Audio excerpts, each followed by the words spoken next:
కదా already station లో ఆయనతో ఫోటో ఆడుతూ సహా ఉన్నాయి. మీ పేపర్లు ఏమన్నా చూపించారు.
నా పేరు కె వెంకటేశ్వరరావు.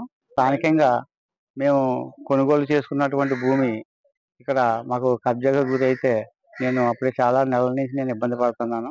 సత్యన ఆఫీసుల దృష్టికి అందరికీ తీసుకెళ్తాం, ఎస్పీ గారి దృష్టికి, కలెక్టర్ గారి దృష్టికి, పోలీస్ స్టేషన్కి కంప్లైంట్ పెట్టినా కానీ ఎవరో ఆఫీసులు కూడా సరిగ్గా రెస్పాండ్ అవ్వట్లేదు. అయితే కలెక్టర్ గారు నిన్న గ్రీవెన్స్లు ఇచ్చిన తర్వాత ఆయన చొరవతోటి మా సైడ్లో పనిచేసుకోమని కాబట్టి చేసుకుంటున్నాను. అయితే ముఖ్యమంత్రి గారు, ఉప ముఖ్యమంత్రి గారు కూడా దీని మీద ఇలాంటి కబ్జాలు చేసినా ఏం చేసినా వాళ్ళని ఖచ్చితంగా వాళ్ళ మీద యాక్షన్ తీసుకుని చేసుకోమని ఎంత పకడ్బందీగా చెప్తున్నా కింద వ్యవస్థ సరిగ్గా పనిచేయట్లేదు.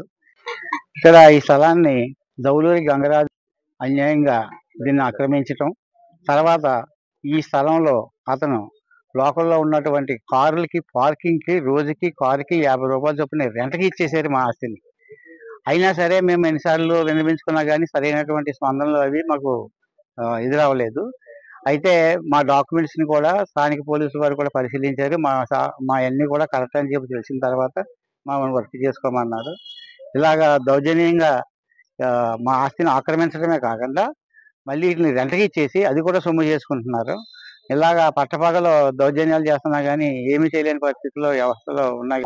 మాకు అమ్మిన వాళ్ళు ఉన్నారు, మేము కొనుక్కున్న వాళ్ళు ఉన్నాం, మా రికార్డ్స్ అన్ని పర్ఫెక్ట్గా ఉన్నాయి, మేము రిజిస్ట్రేషన్ డాక్యుమెంట్స్ ఇన్ని ఉన్నా సరే మేము చాలా ఇబ్బందులు ఎదుర్కొంటున్నాం. అది ఎన్నిసార్లు చెప్పి మొరపెట్టుకున్నా కానీ ఎవరో సరిగ్గా స్పందించట్లేదు. దీని మీద మాకు బిజినెస్లు ఆగిపోతున్నాయి, ఇబ్బంది పడిపోతున్నాం. మొన్నటి వరకునేమో మాకు ఇసుక లేదు, ఏమీ లేదు. ఇప్పుడు కొంచెం ఇసుక అది వచ్చిన తర్వాత మొదలు పెట్టుకున్నాం అంటేనేమో ఇలాంటి సంఘటనలన్నీ మాకు ఎదురవుతుంటే మేము ఏమీ చేయలేని పరిస్థితిలో నిలబడి చూడాల్సి వస్తుంది. దయచేసి ఉన్నతాధికారులైనా, ముఖ్యమంత్రి గారు, ఉప ముఖ్యమంత్రి గారు అయినా దీని మీద కొంచెం దృష్టి పెట్టి ఇబ్బందులు రాకుండా చూడవలసిందిగా కోరి ప్రార్థిస్తున్నాను.